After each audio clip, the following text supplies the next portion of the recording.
ಪ್ರಿಯ ವಿದ್ಯಾರ್ಥಿಗಳೇ, ಇಂದು ನಾವು 7ನೇ ತರಗತಿಯ ಅನ್ನದಾನ ಪಾಠದ 2ನೇ ಭಾಗವನ್ನು ಓದೋಣ ಮತ್ತು ಅದರ ಅರ್ಥವನ್ನು ತಿಳಿದುಕೊಳ್ಳಲು ಪ್ರಯತ್ನಿಸೋಣ. ನಾವು ನಿನ್ನೆ ಒಂದು ತರಗತಿಯಲ್ಲಿ ಏನು ಮಾಡಿದ್ದಪ್ಪ ಅಂದ್ರೆ ಅನ್ನದಾನ ಪಾಠದ ಮೊದಲನೇ ಭಾಗವನ್ನು ನೋಡಿದ್ವಿ.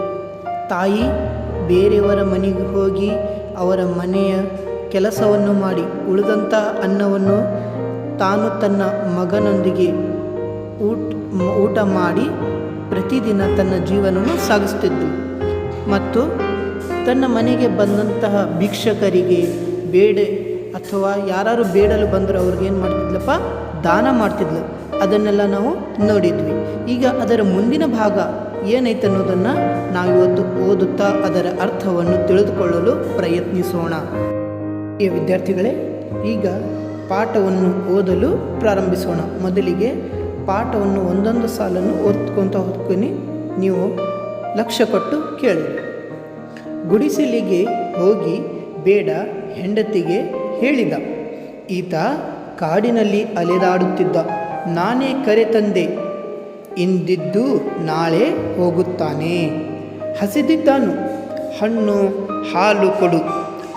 ಅವಳು ಅದೆಲ್ಲ ನನ್ನಿಂದ ಆಗದು, ಬೇಕಿದ್ದರೆ ನಿನ್ನ ಪಾಲಿನ ಹಾಲು ಹಣ್ಣು ಕೊಡು, ಇಲ್ಲದಿದ್ದರೆ ಬಿಡು ಎಂದಳು. ಬೇಡ ತನ್ನ ಪಾಲಿನ ಹಣ್ಣು ಹಾಲು ಕೊಟ್ಟ. ಹುಡುಗ ದಣದಿಯಪ್ಪ ಮಲಗು ಅಂದು ಕರುಣೆಯಿಂದ ಹುಡುಗನ ಕಾಲು ತಿಕ್ಕಿದ. ಹಾಸಿಗೆ ಹಾಸಿ ಮಲಗಿಸಿದ.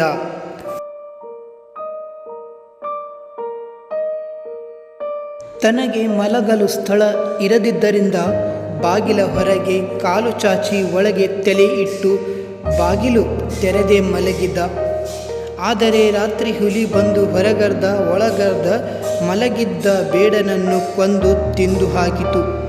ರಕ್ತದ ರುಚಿ ಹತ್ತಿ ಒಳಗೆ ಹೋಗಿ ಅವನ ಹೆಂಡತಿಯನ್ನು ತಿಂದು ಹಾಕಿತು. ಹೊಟ್ಟೆ ತುಂಬಿದ ಆ ಹುಲಿ ಹುಡುಗನನ್ನು ನೋಡದೆ ಹಾಗೆ ಹೋಯಿತು. ಮುಂಜಾನೆ ಇವನೆದ್ದು ನೋಡಿದರೆ ಇಬ್ಬರ ಎಲುಬುಗಳನ್ನು ಬಿಟ್ಟು ಬೇರೇನೂ ಇರಲಿಲ್ಲ. ಪಾಪ ಬಹಳ ಅನ್ಯಾಯವಾಯಿತೆಂದು ಹಳಹಳಿಸಿ ಮತ್ತೆ ಪ್ರಯಾಣ ಮಾಡಿದ. ದಾರಿಯಲ್ಲಿ ಒಬ್ಬ ರಾಜ ತಲೆಯ ಮೇಲೆ ಕೈ ಹೊತ್ತು ಕೂತಿದ್ದ. ಇವನ್ನು ನೋಡಿ ಹುಡುಗ, ಎಲ್ಲಿ ಹೊರಟಿರುವೆ ಅಂದ. ಒಂದು ಪ್ರಶ್ನೆ ಇದೆ, ಅದನ್ನು ಕೇಳಲು ಶಿವನ ಬಳಿ ಹೋಗುತ್ತಿದ್ದೇನೆ ಎಂದ. ಹಾಗಿದ್ದರೆ ನನ್ನದು ಒಂದು ಪ್ರಶ್ನೆ ಇದೆ, ಕೇಳಿಕೊಂಡು ಬರುತ್ತೆಯಾ ಎಂದ ರಾಜ. ಈಗ ಈ ಪಾಠದ ಒಂದೊಂದು ಸಾಲನ್ನು ಓದುತ್ತಾ ಅದರ ಅರ್ಥವನ್ನು ಕನ್ನಡ ಮತ್ತು ಉರ್ದುವಿನಲ್ಲಿ ನೋಡೋಣ. ಗುಡಿಸಲಿಗೆ ಹೋಗಿ ಬೇಡ ಏನು ಮಾಡ್ತಾನೆ, ತನ್ನ ಹೆಂಡತಿಗೆ ಹೇಳ್ತಾನೆ. ಈತ ಕಾಡಿನಲ್ಲಿ ಅಲೆದಾಡುತ್ತಿದ್ದ. ನಾನೇ ಕರೆ ತಂದೆ, ಇಂದಿದ್ದು ನಾಳೆ ಹೋಗುತ್ತಾನೆ. ಹಸಿದಿದ್ದಾನು, ಹಣ್ಣು ಹಾಲು ಕೊಡು. ಅವಳು ಅದೆಲ್ಲ ನನ್ನಿಂದ ಆಗದು, ಬೇಕಿದ್ದರೆ ನಿನ್ನ ಪಾಲಿನ ಹಣ್ಣು ಹಾಲು ಕೊಡು, ಇಲ್ಲದಿದ್ದರೆ ಬಿಡು ಎಂದಳು. ಆಕೆ ಏನು ಮಾಡ್ತಾಳೆ, ಈ ಹುಡುಗನಿಗೆ ಊಟ ಕೊಡು ಅಂದ್ಕೊಳ್ಳಿ. ಆಕೆ ಆಗೋದಿಲ್ಲ, ನನಗೆ ಕೊಡಲು ಆಗೋದಿಲ್ಲ, ನಿನ್ನ ಪಾಲಿನ ಬೇಕಂದ್ರೆ ಹಣ್ಣು ಹಾಲು ಕೊಡು ಅಂತ ಹೇಳ್ತಾಳೆ. ಅದಕ್ಕವ ಒಪ್ಪಿ ಆ ಹುಡುಗನಿಗೆ ತನ್ನ ಹಣ್ಣು ಮತ್ತು ಹಾಲನ್ನು ಹುಡುಗನಿಗೆ ಕೊಡುತ್ತಾನೆ. वो शिकारी जो शिकार करने गया था, उन्हें क्या करता था, तो वो लड़के को अपने साथ घर पर बुलाने को आता. अब वो क्या करता, अपनी बीवी से ये बोलता कि इस लड़के को खाने के लिए कुछ दो, मतलब खाने को क्या तो दो है, सो खाना पीना या तो फल या तो दूध देकर बोलने में उसकी बीवी वो देने से मना करती. मैं नहीं देती, मेरा खाना पीना इस लड़के को मैं नहीं देती, या तो ये छोरे को मैं नहीं देती.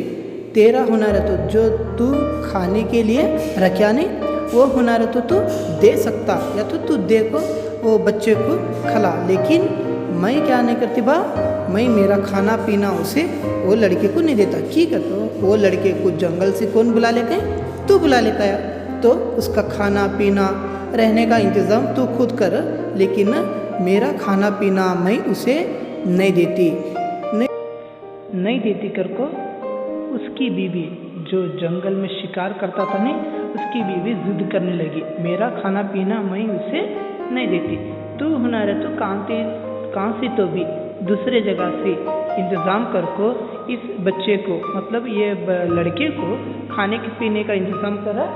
लेकिन क्या है, मैं अपना खाना पीना छोड़ को वो लड़के को मैं नहीं देती कर को बोलती न। बोलने में ये शिकारी सोच में पड़ जाता, क्या करना मैं, ये लड़के को खाना पीना कहाँ से देना, घर में देखो तो ज़रा है कर को ने सोचने लगता, आगे क्या करना कर को सोच लेता बैठता।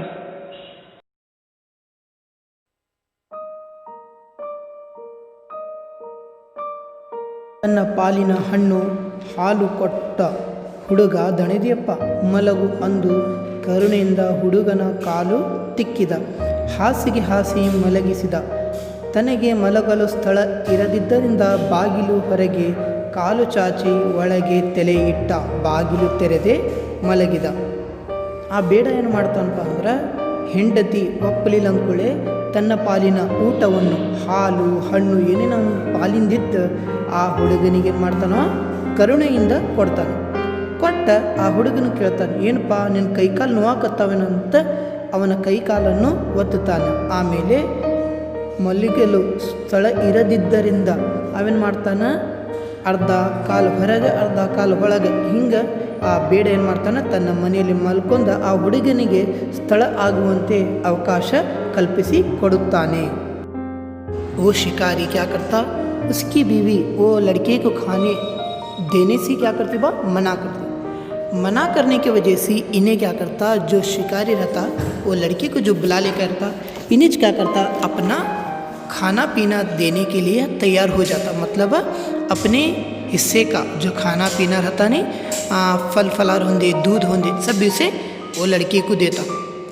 देखो आगे क्या बोलता है, तेरे हाथों पाँव दुख रहे क्या करके उसके हाथ पैर दबाता और घर के बाहर के डेलीज के अंदर क्या करता, सिर रखो पैर बाहर रखो, दरवाज़ा खुला रख ले. कुछ क्या करता उन्हें लड़के को अंदर सुला को अपे बाहर ही सो रहता. और वो लड़का भी अंदर अपने उसके घर में जाको क्या करता, उन्हें अंदर जाको घर में लड़का सो रहता.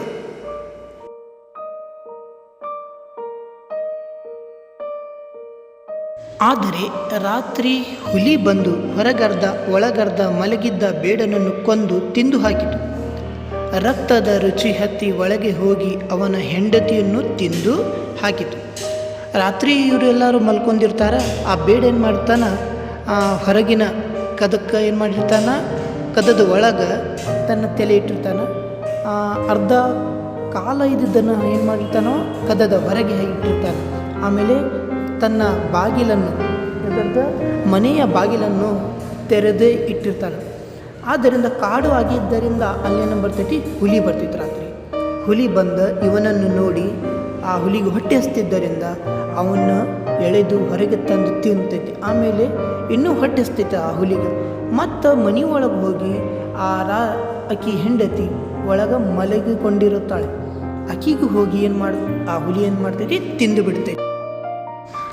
आगे वो लड़का और शिकारी और उसकी बीवी तीनों जने सो रहे थे.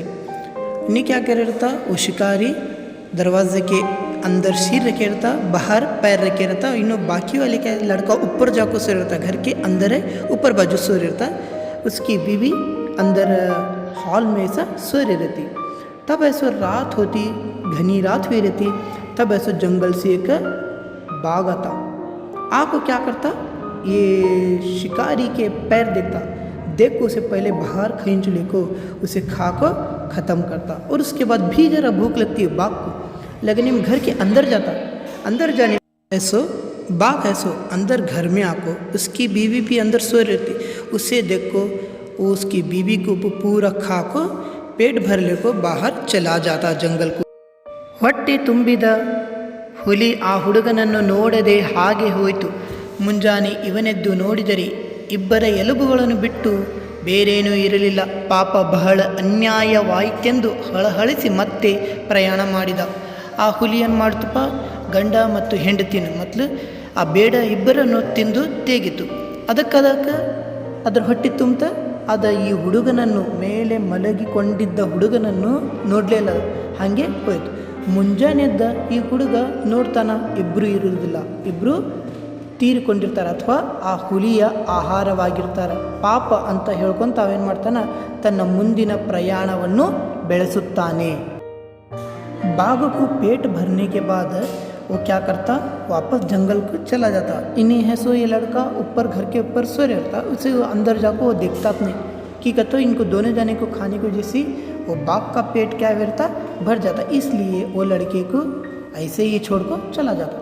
ये सुबह में लड़का उठ को देखता दोनों जने मरे रहते हैं, मतलब वो बाघ का खाना हो छोड़े रहते हैं, उनके खाली हड्डियाँ पड़े रहते हैं.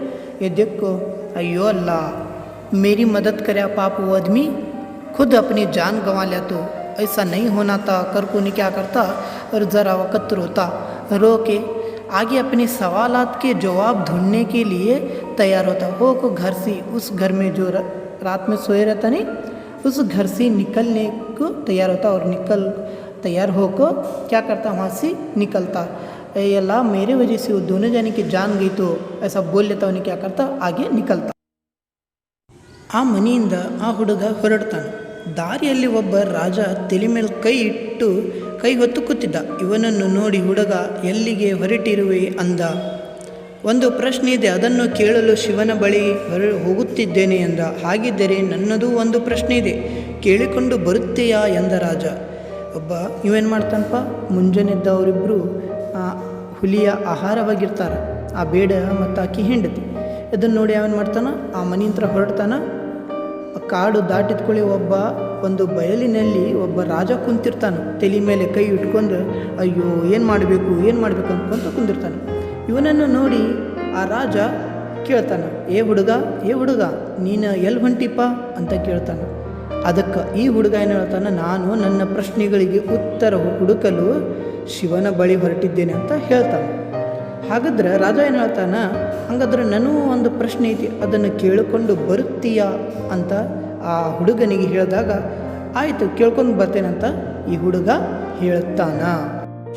वो लड़का वहाँ से निकल को आगे आने में एक राजा है, सो सिर पर हाथ रख लिए सोच लेता बैठे रहता. ये लड़के को देखो, वो राजा बोलता, ये लड़के कहाँ जा रहा तू कर को पूछता. इन्हें क्या बोलता, मेरे चंद सवालात है, उसके जवाब मैं ढूंढने के लिए जा रहा हूँ. वो शिवा के पास जा रहा हूँ. हमारे मम्मी बोले शिवा के पास गए तो उसके जवाबात मिलते कर बोले, इस वजह से मैं उनके पास जाकर मेरे सवालात के जवाबात पूछ लेकर आने जा रहा हूँ. हाँ रे, तो मेरा भी एक सवाल है, पूछ लेकर आता क्या कर को. वो राजा बोलता. बोलने में ये लड़का क्या करता, अच्छी बात है कर को मान लेकर वहाँ से चला जाता.